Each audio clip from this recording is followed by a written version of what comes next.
Pada tahun 1988, negara Chile dipimpin oleh seorang diktator kejam bernama Jenderal Pinochet. 120 aktivis yang menentang Jenderal Pinochet dijebloskan ke penjara. Di sana mereka ditahan bersama 2000 narapidana lain. Selama di penjara, ada 4 aktivis demo minta dipindahkan ke lapas khusus aktivis. Karena demo semakin meluas, petugas pun mengabulkan tuntutan mereka dengan catatan pengawasan akan lebih diperketat. Sebenarnya tanpa petugas sadari, alasan 4 aktivis itu minta dipindahkan adalah karena mereka telah membuat rencana kabur.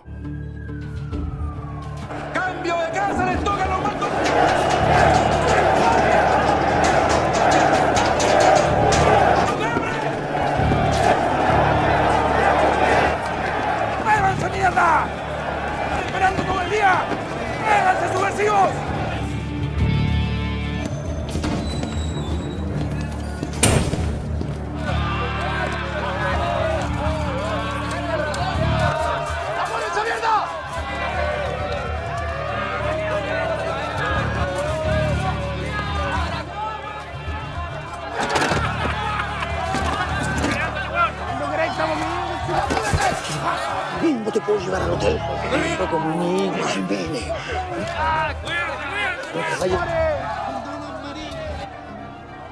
Setelah semua tahanan berkumpul, kepala lapas memberitahu bahwa mulai sekarang mereka akan dipindahkan ke lapas nomor 7 dan 8 yang sudah lama tak terpakai. Karena tak diberikan fasilitas, para tahanan dibebaskan membawa barang-barang pribadi seperti kasur, kompor, gitar, dan barang lainnya. Segala kebutuhan seperti bahan makanan, alat mandi, dan baju hanya akan mereka dapat dari kiriman keluarga masing-masing. Jadwal kunjungan keluarga juga diperketat jadi cuma sebulan sekali. Selesai menjelaskan peraturan, petugas mengantarkan para tahanan ke lapas baru. Di sana, saat sedang memilih sel mana yang mau mereka tempati, salah satu tahanan bernama Vargas buru-buru milih sel di lantai atas nomor 50. Namun ternyata selnya sudah diisi orang lain. Vargas kecewa dan terpaksa memilih sel nomor 51. Di lantai bawah, 3 rekan Vargas yang bernama Jimenez, Patricio, dan German memilih sel sejajar dengan sel nomor 50. Setelah mengamankan tempat, waktu Jimenez dan German ke lantai atas, mereka kesal. Ternyata Vargas tak dapat sel nomor 50. Rencana kabur dari penjara jadi susah. Setelah semua tahanan menempati sel masing-masing, petugas pun mengunci lapas. Di hari ketiga, para tahanan terlihat sudah mulai nyaman tinggal di sana. Meski pengawasan lebih ketat, tapi mereka bisa membuat berbagai macam peralatan sendiri. Bisa main bola, bisa masak-masak, dan kegiatan lainnya.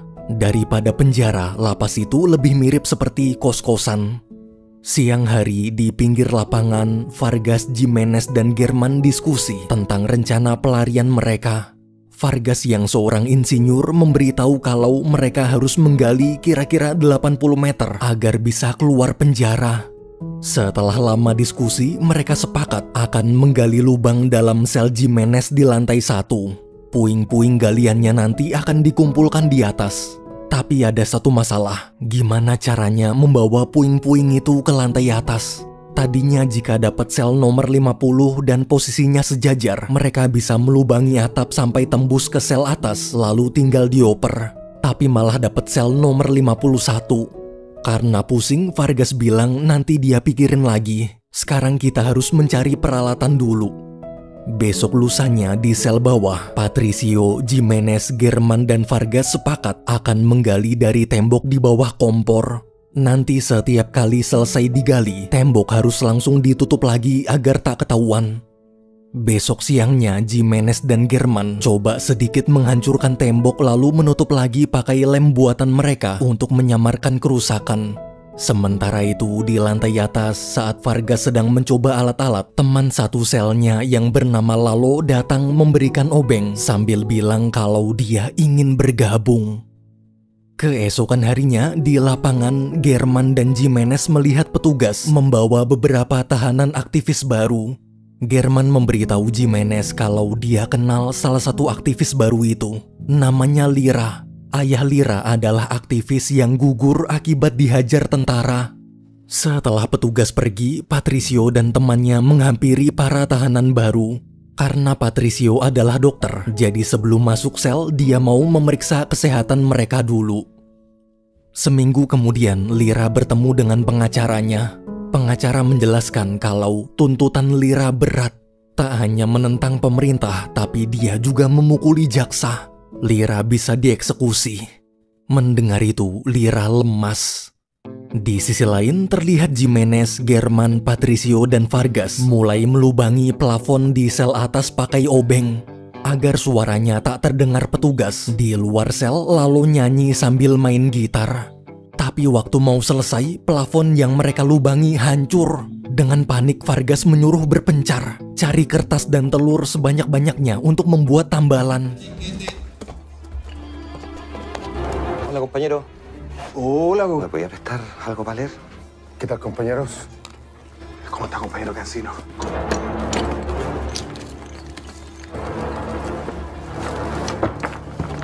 ¿Me podrían dar una manito? ¿Qué están celebrando? Hartos. Loco, ¿ah? A la marineta. Gracias, compañero. ¿Ya? Saat menunggu teman-temannya, Vargas memeriksa loteng di atas plafon. Ternyata lotengnya sangat luas, menyambung ke beberapa sel di sebelahnya. Di bawah, setelah dapat semua barang yang dibutuhkan, teman-teman langsung memberikan ke Vargas. Tapi waktu lalu mau balik nyanyi di luar, dia melihat para petugas datang ingin menggeledah semua sel. Lalu panik. Agar tak dicurigai, dia memberitahu teman-temannya dalam sel pakai kode lagu. Dia juga mengajak tahanan lain bernyanyi bersama untuk mengalihkan perhatian.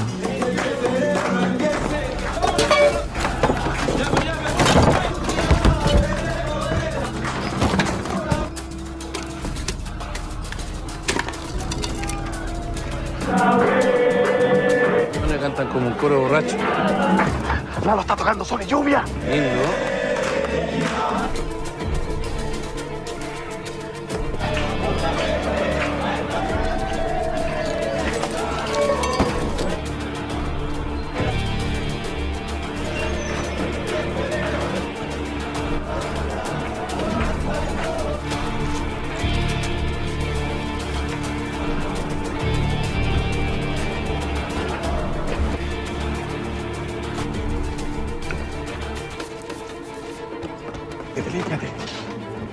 Revisan toda la celda acá también, ¿ah? Beruntung semua beres tepat sebelum petugas masuk sel. Mereka pun aman. Besok siangnya, Vargas dan German merapihkan tambalan kemarin agar lebih bagus. Hari demi hari berlalu, di hari ke-56, Vargas, German, dan Jimenez mulai menjebol tembok di sel bawah.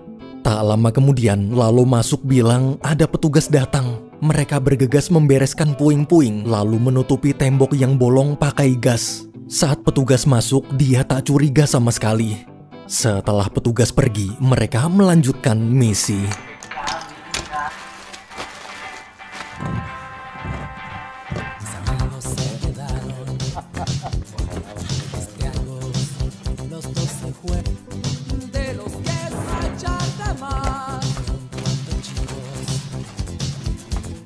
Beberapa hari kemudian, selesai menjebol tembok, mereka berempat gantian menggali terowongan dengan alat seadanya.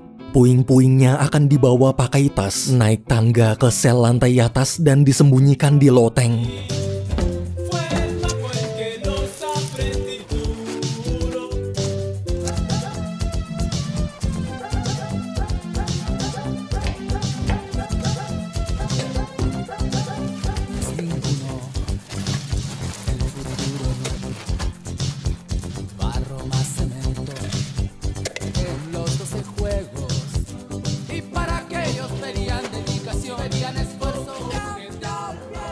Di hari ke-77, setelah berhari-hari susah payah menggali, Vargas coba mengukur panjang terowongan.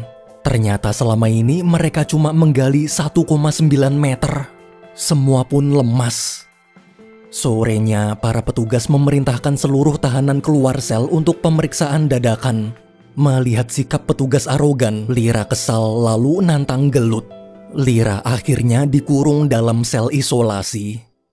3 hari kemudian, Lira dibebaskan.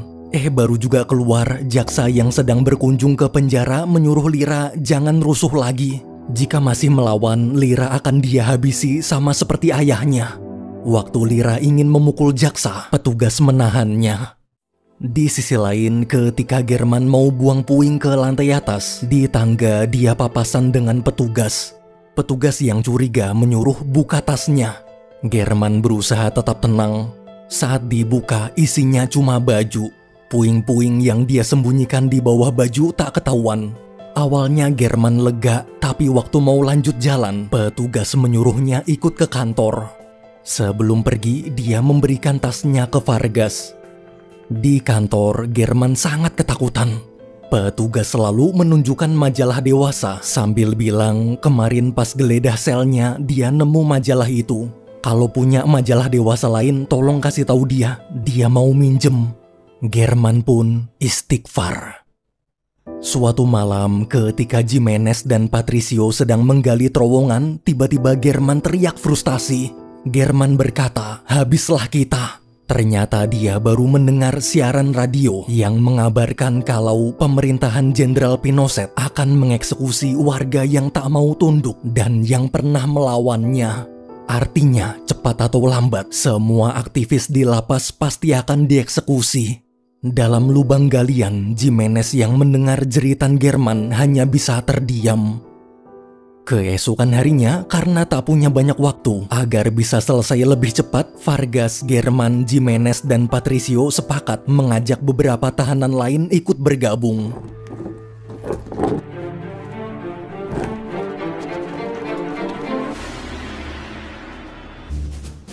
Los hemos elegido entrar en esta operación.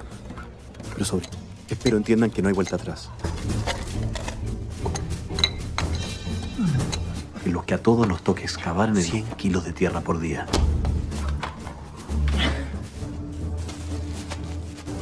Las partes que ustedes no ven del cuerpo. Preocúpense de limpiarse muy bien los rastros. El éxito de este plan depende de que nunca nos descuiden cubiertos. Eternamente para disminuir las probabilidades de ser, ahora que somos un grupo más grande. ¿Dónde? No, para saber hacia dónde mirar, cuándo. Estamos entrenando. Que fallamos en operaciones pasadas. Estar atentos a quienes nos observen de cada uno de los pacos. Saben muy bien por qué. Hombres, y después lo veremos. Reclutas, propongan una lista de nombres. Es fundamental para que no fallemos. Las bolsas de feria en las que echamos la tierra, al ver el transporte de escombros usando. Aunque la temperatura, necesitamos la luz que se cuela por los bordes de noche. No es viable, porque el entretecho actúa como una caja. Mejor que ni siquiera hablan. Y sin duda agotadores. Los turnos serán intensos. Deben descuidar sus rutinas. Por más cansados que tienen que seguir haciendo lo de siempre. Verse saludables es primordial si quieren sobre. El desgaste físico será notorio si no se penal sea solo una estación. Suatu pagi, saat para tahanan sedang main bola, Lira bilang ke Jimenez kalau dia sudah tahu rencana mereka. Jimenez kaget. Sambil tersenyum, Lira memberitahu ada bekas tanah di sela-sela kuku Jimenez. Tak perlu takut, dia tak akan melapor soalnya dia mau ikutan juga. Karena terlanjur ketahuan, selesai main bola, Jimenez ngajak Lira ke selnya. Di sana sudah ada Vargas, German, dan Patricio. Setelah diskusi, Lira diizinkan gabung.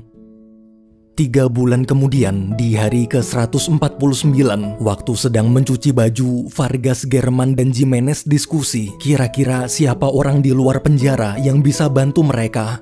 Vargas menyarankan gimana kalau istri Jimenez yang bernama Paulina.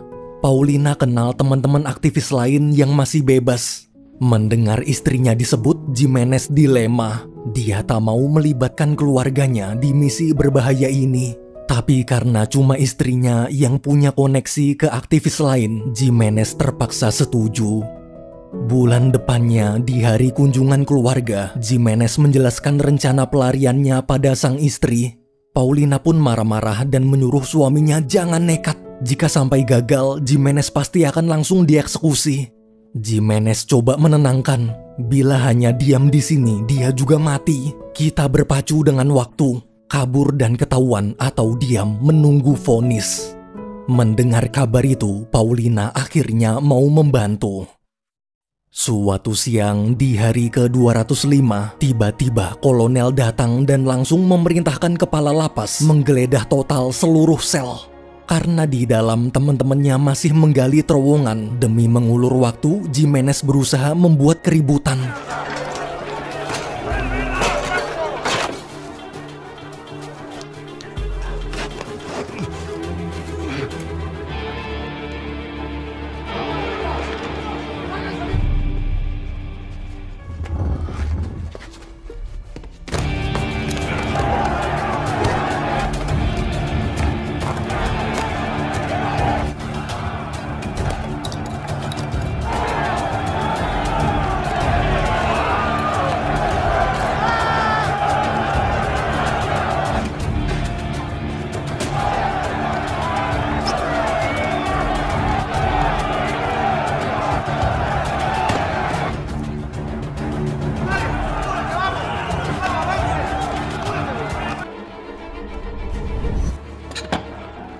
Terowongan aman, tapi gara-gara kejadian itu, semua tahanan dijemur di lapangan. Sementara Jimenez yang jadi provokator dikurung dalam sel isolasi selama seminggu. Di lapangan, ketika sedang dimarahi, tiba-tiba Vargas bersama para tahanan lain menyanyikan lagu kebangsaan negara, seolah ingin mengatakan bahwa aktivis dan pemerintah mungkin berbeda pandangan politik, namun kita bukan musuh. Kita sama-sama berjuang demi negara tercinta kita. Que el mundo está en llanto, toma mi canto digno, rompe tus cadenas, golpeando el piso, grito, siente sus latidos, la muro, abraza el sentido, un delirio, huye sin destino de gravedad, floro en tiempos liberados, cada fugado, sobre cada detenido, descuida, existo, mientras nadie soplo de humanidad, ansia, escucha la brisa, la vida. Dime por qué no responde, dime por qué sacó libertad de ese nombre. Dime por qué no responde, dime por qué sabe, dime dónde se esconde. 1 minggu berlalu setelah dikeluarkan dari sel isolasi, Jimenez diantar ke kantor pengadilan. Di sana dia bertemu pengacaranya yang sedang ngobrol dengan jaksa. Tanpa basa-basi, jaksa memberitahu bahwa sidang telah selesai. Hakim memutuskan Jimenez akan dieksekusi. Di tengah keheningan, jaksa menawarkan rokok, tapi Jimenez menolak. Pengacara lalu mengajak Jimenez bicara berdua di tempat lain. Saat ini dia, Paulina, serta aktivis lain sudah mulai bergerak membantu rencana pelarian. Mendengar harapan itu, Jimenez sangat berterima kasih. Di hari ke-392, terlihat salah satu tahanan sedang menggali terowongan. Di belakangnya ada Jimenez yang bertugas mengoper puing-puing keluar. Di tengah penggalian, Jimenez bingung kenapa temannya mendadak diam. Ternyata temannya pingsan. Dengan panik, Jimenez menyeretnya keluar. Saat makan siang, Patricio menjelaskan sepertinya teman mereka tadi pingsan gara-gara kekurangan oksigen. Terowongan sudah semakin dalam dan oksigen jadi sedikit. Vargas menyarankan kita harus membuat kipas angin untuk mengalirkan udara ke dalam terowongan. Karena tak ada yang mengerti mesin, Jimenez berencana minta bantuan tahanan dari sel lain. Waktu ketemu, Jimenez langsung berkata, "Ayo bantu kita kabur." 3 minggu kemudian, setelah kipas angin selesai dibuat, penggalian pun dilanjutkan. Agar lebih mudah, Vargas juga memasang banyak lampu. Di ujung terowongan, Vargas terdiam memandangi foto istri dan anaknya yang telah meninggal sambil bilang, "Tolong doakan ayah. Tinggal selangkah lagi, ayah akan bebas." Di sisi lain, terlihat jaksa sedang menginterogasi tahanan bernama Bigote. Jaksa bilang dia curiga kenapa saat diberitahu mau dieksekusi, Jimenez tak merespon apa-apa. Dia yakin pasti sedang merencanakan sesuatu. Jaksa minta Bigote terus mengawasi gerak-gerik Jimenez. Jika berhasil dapat informasi, jaksa janji akan membebaskan Bigote dari penjara. Tapi jika ketahuan ikut menutup-nutupi rahasia, maka keluarganya akan dia habisi. Sebelum pergi, jaksa memberikan rokoknya sebagai tanda perjanjian mereka. Berbulan-bulan berlalu, di hari ke-524, akhirnya mereka berhasil menggali sepanjang 80 meter hingga melewati tembok penjara. Agar tak ketahuan, Jimenez melubangi sedikit tanah lalu menyemprotkan cat merah sebagai tanda. Keesokan paginya, seorang aktivis teman Paulina pura-pura jalan-jalan di sekitar tembok penjara untuk memeriksa tanda buatan Jimenez. Siangnya, waktu para tahanan asik nonton TV, Jimenez menemui Bigote.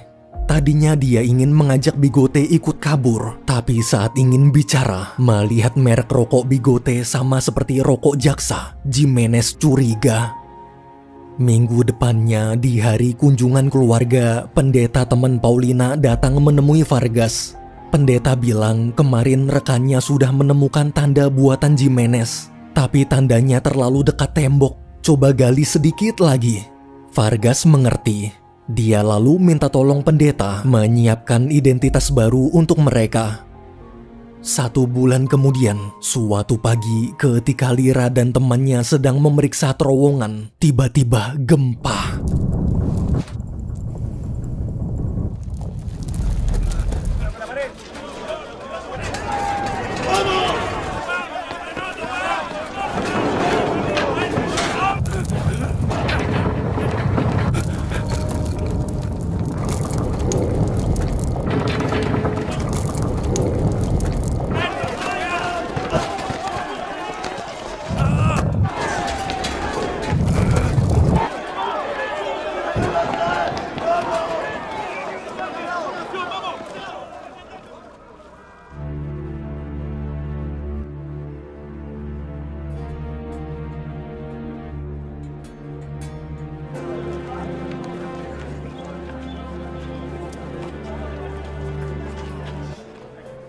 Beruntung Lira dan temannya berhasil keluar.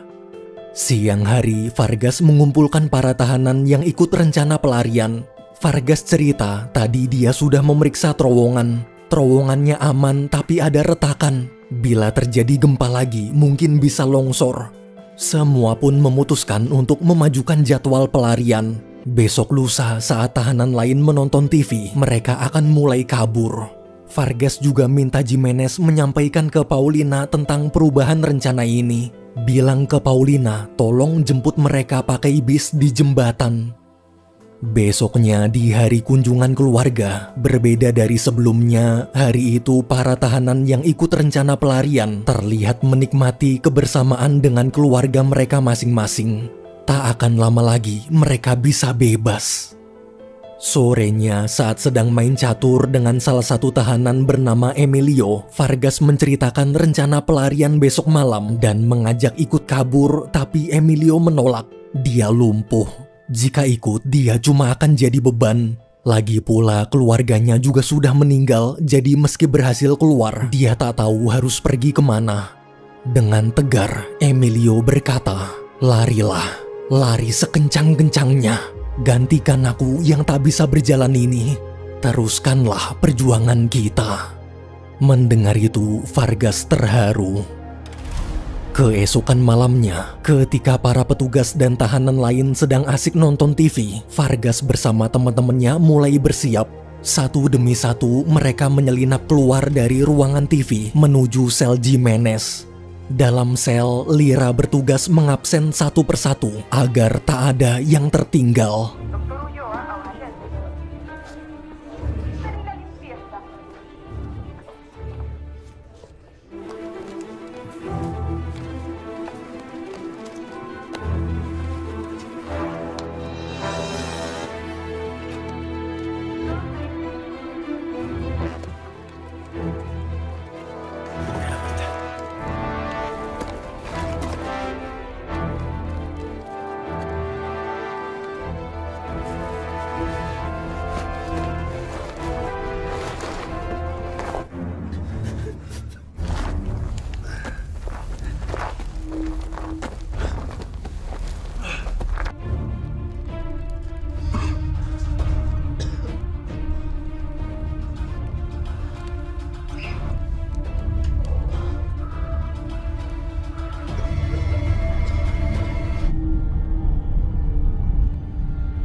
Sementara itu di tempat nonton TV, Bigote yang sadar Jimenez menghilang segera mencarinya. Di tengah jalan dia bertemu Emilio.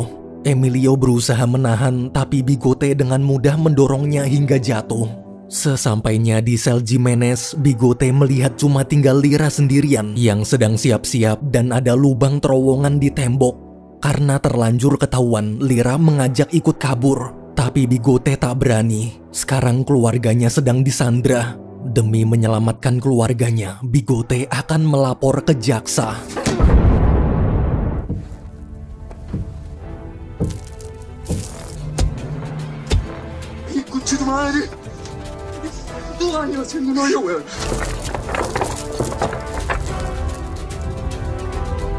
Ven, vamos. Vale. No solamente 5 minutos para irnos.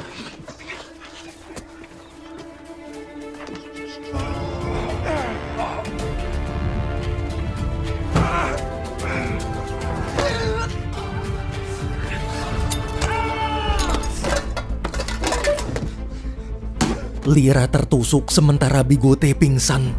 Di sisi lain, setelah Vargas dan tahanan lain berhasil keluar terowongan, mereka langsung lanjut jalan menuju bis.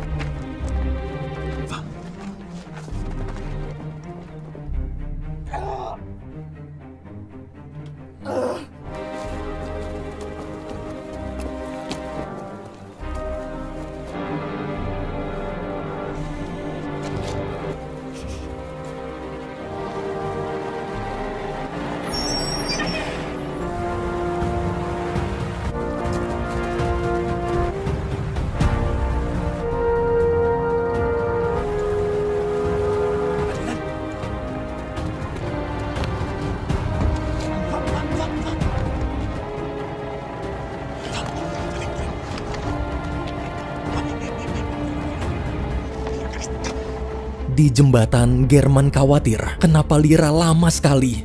German lalu minta izin mau balik lagi jemput Lira. Bila selama 5 menit dia tak kembali, tinggal aja. Di penjara, selesai nonton, waktu para tahanan mau balik ke sel masing-masing, mereka kaget melihat Emilio jatuh dari kursi roda dan ada terowongan dalam sel Jimenez. Semua pun berbondong-bondong menyusul kabur. Petugas yang curiga langsung bertindak.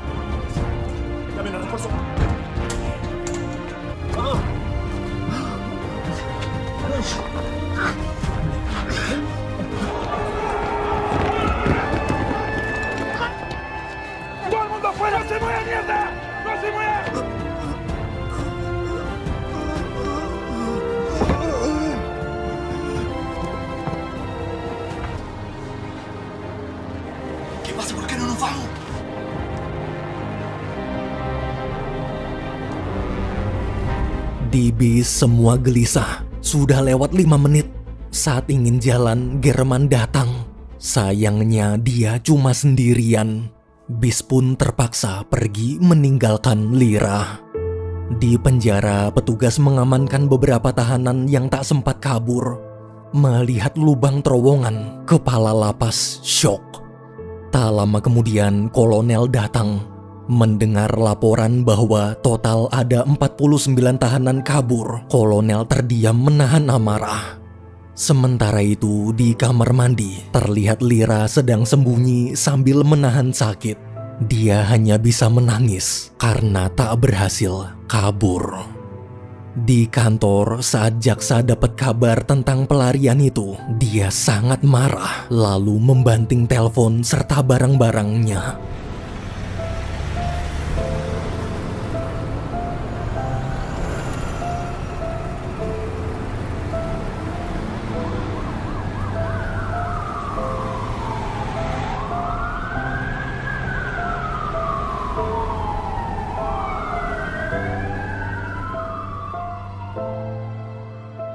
Dalam bis, setelah berjam-jam lamanya menempuh perjalanan keluar kota, di tengah jalan Paulina membagikan identitas baru untuk para tahanan. Supir bis selalu menurunkan satu demi satu tahanan di lokasi yang berbeda-beda. Setiap pemberhentian, mereka dijemput oleh keluarga yang sudah menunggu.